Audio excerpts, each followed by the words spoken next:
Manu, this is exciting to have you here for the sessions. We have done many of these interviews, and I was excited about this because you offer such a different dimension to drumming and playing and art.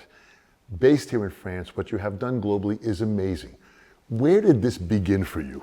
It began when I was in this suburb of Paris, east suburb, learning piano when I was 7, up till 10 as a kid, then stopped for a while and then went back to the school of music at 14 to studying classical percussion. Interesting. And then when I was in that school, I just took piano lessons for adults at the time and never stopped since then. And then moved to here where we are now at the Conservatoire de Paris. So that was the big jump. And so that's the classical studying. So it started with classical music? Oh, definitely. I wanted to become a timpani player. And actually my grip, for the drummers, my grip is a timpani grip. It's a timpani grip. My That's thumb French is on grip, the thumbs like on top. this, on the top. So I wanted to become it. I love classical music.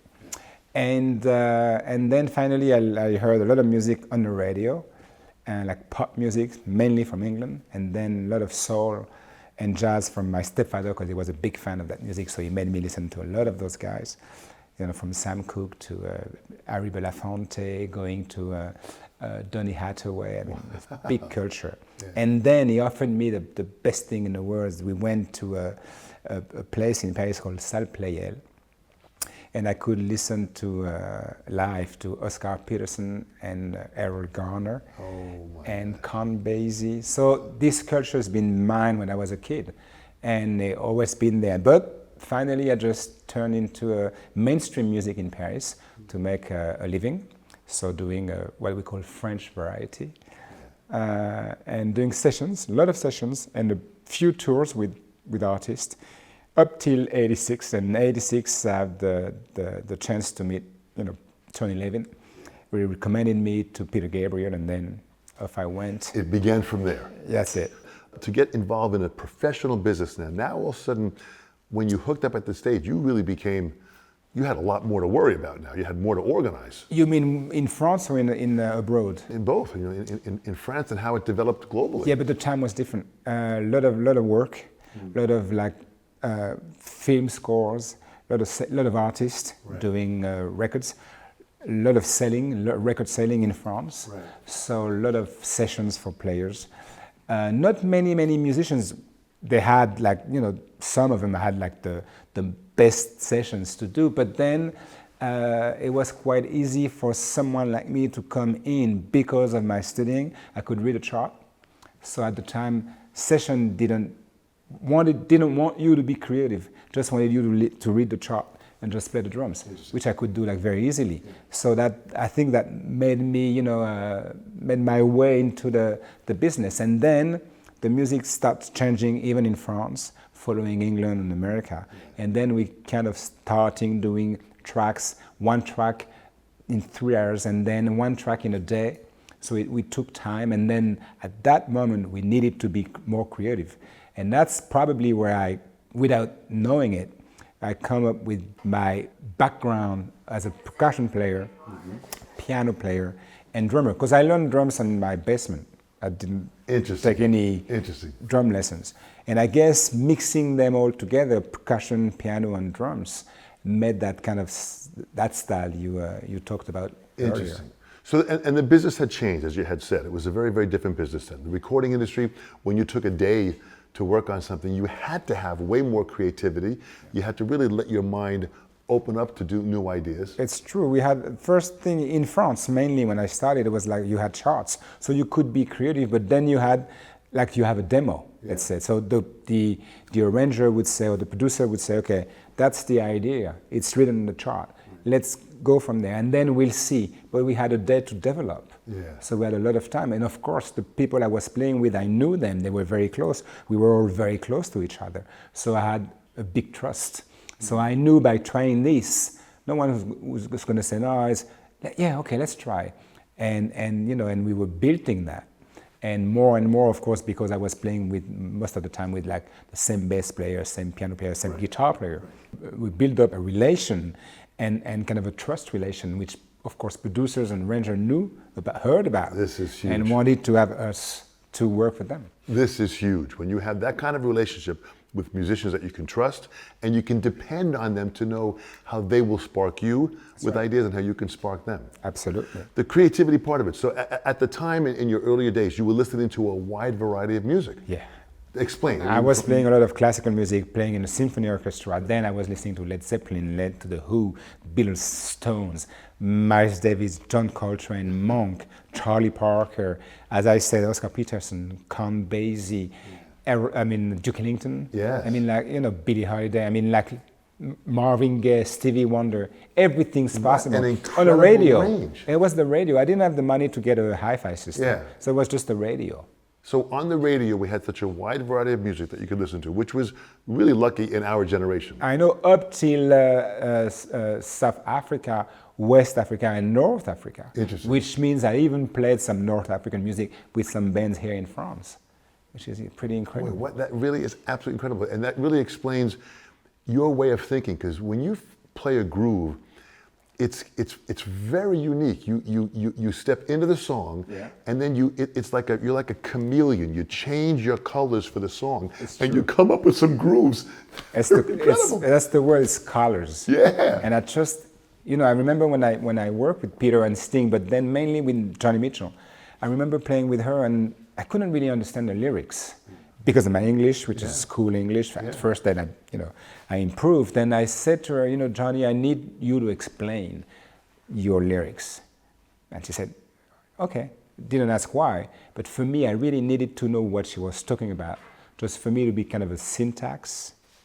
You know what I'm saying? Absolutely, yeah. Otherwise, I was lost. Yeah. In France, working, of course, the guys, the artists singing in French, which I understand. English, I could understand a little bit, but when it came to Sting, Peter, and Joni Mitchell, literally, the English is quite difficult. Yes. And I couldn't grab everything, so I needed them to explain me. I just mentioned Joni because I remember the scene. She was in her bedroom, and I was, sitting down on the carpet, and she was explaining, but it took hours because she was like telling me stories, and it's great. She's wonderfully creative in what she does at such a high level. Yeah. Amazing. So you went from all this business that began to build up. Yeah. How did you organize that? How do you keep yourself organized? So in France, it's very, very different from America. In France, you just work for yourself, which means as soon as you get a kind of a team you're working with, of course, producers and arrangers know about you, but that team, so they hired you. And of course, if the work is done in a good way, they call you again and again. You don't need to be represented by an agent, which is not very the vibe, the culture here in this country. So it was more like they heard about what you were doing. Yeah, that's just the spread of the word. Okay, I've heard about this. Oh, this guy played on this artist. Oh, we should hire him, and that's the way it works. But no one is in charge of your career. Right. So you have to go on your own, which is just a network. The more you do, and if you do it well, the more you get. Boy, we call that in the States word of mouth. Word of mouth. Word of mouth. Exactly. That's what it is. That's what it was. So that's the power of word of mouth. Now today in this culture of social media and the intensity of the internet, word of mouth still is a part of it. Now word of mouth is kind of like relate to social network. Yeah, absolutely. Probably. So do you have access to now all the social media? Do you use social media? So when I met Peter, when I started working with him, which was the first thing in '86, then Tony and Peter's members, the musicians, said to me, Manu, you should get a manager. And we were going on the Amnesty tour, I remember. Yes. And I was staying, Peter, John Bass, Bryan Adams, wow. Neville Brothers, I think. Wow. Like Christmas tree. Yes. It's for me, it was just like a dream of a little boy. The Neville Brothers, that's huge. Amazing. And you too. So we all get, very close. I'm not very good in English, but we understand each other, right. and I'm quite natural. I'm kind of speak easy and I speak my mind. Yes. I'm not trying to just do it. Right. And I was the new upcoming drummer, French, so I was kind of a bit exotic. And Brentford Marsalis we were very close at one point and said to me, Manu, you really should get a manager. I said, you should. He said, trust me, you should. And U2's manager at the time was my manager. She became my manager for the last 30 years. I went to her, I remember on a bus trip, and I went to her and I said in my kind of poor English, I said, excuse me, but I'm French, I'm working with Peter, I don't know what's going to be happening in the future, but I need someone to represent me and to read my contracts, because that's what's going to happen soon. Absolutely. I will have to sign at the bottom of the page, and I don't really understand what it talks about. And she said, I've been listening to you playing on a few gigs, and then I said, I'm going to be your manager. That was it, and she still is. Yeah. And that was what? How long has she been with you? How long has that been now? 35 years. 35 years. But to get management like that, you have to have an excellent product, which you do. You are consistently excellent at every performance. I try to. But you succeed because it's really magical. And secondly, you have to have a level of professionalism, which you have. I mean, you see the business as it's a professional It is. business. I mean, whatever. It doesn't matter what kind of business you do. You have to be professional. You have to be kind of nice in a way, like well educated. Let's say. Yeah. You have to be respectful, and you have to be patient. You know what I'm saying? Because when you work for those artists, you could hear anything, all of cliches about artists. Doesn't matter. Right. You're doing music, and music you have to search for ideas. Right. And after a while, maybe the artist is going to say, I'm not sure, let's do something else. Don't put your ego in it. Just, okay, let's move somewhere else. Right. So which means like it's patience, and patience created, knowledge. Interesting. Because at first, when I started doing it, I was coming from this part of the world, France. We were doing, as I said, in 3 hours, at the very beginning, 3 tracks, but then finally 1 track, 3 hours, and 1 track a day. Wow. When I met those guys, English and American, it was like we could do a track in 3 days. And so you have to think about this and just find the right angle to approach the music, to look for some new ideas that obviously in 3 hours you just go for it and you think it's fine and everyone is happy around. Yeah. That's a different process. So I had to learn this, just to be with everyone and to hear what's going on, and it's difficult. Yeah, it was difficult. But you have an innate natural ability to want to learn and learn fast. Yeah, probably. But I think it's because of the discipline that I had when I was doing classical music. Yeah. The routine, you do it every day. I remember working 7 hours a day, all the instruments, the marimba, the vibraphone, the timpanis, the snares, everything, regularly, every day. Right. And that's the same thing. You can't create the best groove in the world in 15 minutes. Yeah. You have to understand the song, you have to understand the purpose, you have to understand what he's talking about, you have to understand why the bass plays like that, what's the keyboard, what the harmony. You have to understand it, and so it means like go deep inside. Right. And then eventually, if you have the right emotion related to it, you'll find the right groove for that special song. Interesting. But don't think, I'm going to do that groove for that song. No, that won't work. Right. To me. And you had to have the skills, which you had from practicing that much. Probably, yeah. To deliver. Yeah, right. You got to deliver that. Yeah, you better. Was there ever a mentor or someone in your life that guided you along the way? Was there someone that inspired you? It's not in that direction, as you mentioned, as a mentor. But I would say there's 2 things. A lot of time people said, but you've been influenced by such and such drummer. I said no, because when I was a kid, as I said, I liked classical music and a lot of Eric Satie and Glenn Gould. I was really into that, so no drums there. But then when I turned into drums, of course listening to Tony Williams, all those big, amazing artists, but I was focused on the melody, which would have been Miles Coltrane. As a singer, Stevie Wonder, Marvin Gaye, Donny Hathaway, I was focused on the melody. So that helped me. I don't know why, but melody for me is the main thing. It takes me somewhere I can't describe. And then the second thing was, for my career, when it started abroad, Jeff Porcaro. Because I met Jeff in Paris with Pino Palladino. And that's how we get close with Pino. Jeff was great. But Jeff was an amazing, just an amazing man, and an amazing drummer, but just a human being. Human. And he came to me. Of course, I knew who he was, but he didn't know me. I was just a kid. He said to me, he heard me playing. He said, "Manu, we're going to stay close together because you got something to do. You're not just here by mistake. We got something to do." Yeah. And his wish was to share an album together. It took a while, but finally we did it on Mark Knopfler, Dire Straits. We shared the album together. But that guy helped me just, we seeing each other very often because I was very often in the States. Yeah. Having lunch or dinner, going to his place, talking, having a coffee. When he did perform in Paris, I went on stage. He made me play these drums. That relation. Yes. I mean, the trust. Yeah. So mentor could be someone trusts you and say it. And for me, having that amazing drummer trusting me, I didn't know, like a few years before, I thought that's just the proof of something. Right. So I should trust him as well and just let go. That also became a huge responsibility because I met Jeff in 1976, and Jeff was a brilliant musician. He could sing Miles Davis solos, and in pitch, in tune. I mean, he was brilliant with it. But he also believed in people, and there was always something he saw. So he obviously saw something. What do you think he saw in you? I don't know. That's amazing. But that happened a few times. So maybe nowadays, because 30 years later, I know. I had the same thing with Steve Jordan.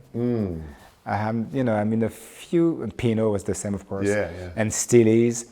And I guess it's what you are inside. Yeah. I mean, if you try to be someone else, that won't work for a long time. Absolutely. Just be what you are, be yourself. That's why I'm always insisting on the fact of maybe you're not the best man in the world, but what you are is something very special.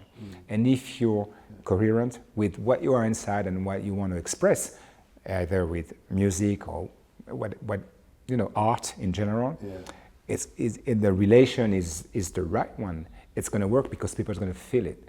If you're not coherent with what's inside and what you express, one point people are going to think, I don't know. You know what I'm saying? Absolutely. And I think absolutely Jeff, or like Steve and Pino probably felt this through me. I couldn't express it with words because I couldn't speak English as I do today. But they felt it. Well, that's powerful. Steve Jordan, I interviewed Steve Jordan, and you're both on the exact same page. We can put both of these interviews together. That's powerful, very, very powerful. In closing, I mean, imagine now a lot of young musicians that are watching this, in the next few weeks, the next few months, maybe the next few decades. What message do you think you can send to them in how they can prepare, develop, and enjoy the music industry? So of course, work your instrument, work every day regularly as a routine, as a discipline. Because that's even if you're very talented, you need to work. For me, I've been listening to a lot of music, and I still do. You have to listen to music all the time, not for just getting inspired, but just to listen to what's happening on the planet.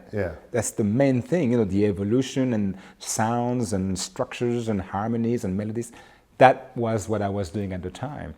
And once again, radio, but I didn't have much money to a hi-fi system. I was going to friends who had a bit more, and I was listening to the records that they had. So you always find a way to do it. Practicing, listening to music, and probably, which is very hard with young, trust yourself. Of course you don't, because you got a lot of doubts about what you are, what you represent, and especially nowadays, representation is like everywhere. I mean, pictures all around the world. I mean, you can't turn your head, you have a picture of yourself or someone else or this and that. It's very disturbing. But you have to trust yourself, which means when you play, for instance, drums, and you think it's not really happening, or it's not very groovy, or it's not very creative, don't think this. You have the answer. It is what you are. Just like pursue. Beautiful, beautiful, beautiful, beautiful, beautiful. I want you to do me one favor. I want you to say what you just said in the review of the conclusion here in French. Okay. Donc je pense que le plus important, au-delà du fait qu'on soit talentueux, c'est de travailler son instrument. Quand j'étais moi donc au conservatoire et que j'étudiais, je travaillais mon instrument 7 heures par jour régulièrement, donc de travailler régulièrement son instrument. Ensuite, moi j'écoutais beaucoup de musique, même si je n'avais pas beaucoup de moyens à l'époque et que la radio en produisait quand même pas mal. J'avais des amis qui avaient plus de moyens, donc j'allais chez eux pour écouter leurs disques. Donc pratiquer son instrument non-stop régulièrement, écouter beaucoup de musique et surtout se faire confiance. Alors c'est très compliqué de se faire confiance quand on est jeune parce qu'on a plein de doutes à propos de plein de choses sur soi, sur les autres, sur l'entourage, sur la vision que les autres ont de nous. Et surtout qu'aujourd'hui, dans cette société, l'image prend une place inconsidérable. C'est impossible de tourner la tête sans voir une image de qui que ce soit. Donc c'est très compliqué de se faire confiance. Mais je pense que dès l'instant où on fait quelque chose, alors pour un batteur par exemple, un groove, on peut imaginer qu'il n'est pas terrible ou qu'il n'est pas assez original, il n'est pas assez unique, il n'est pas assez pointu. La réponse, vous l'avez en vous-même, elle vous ressemble. Et dès l'instant où ce que vous faites vous ressemble, il faut continuer dans ce sens-là, pas se poser des questions de confiance aux autres, de continuer à se faire confiance au plus profond de soi-même. That is perfect. Manu, on behalf of the sessions, we thank you so much. Thank you. You are truly a treasure to the world of music. Thank you so much. An honor. Thank you. Beautiful. Thank you very much.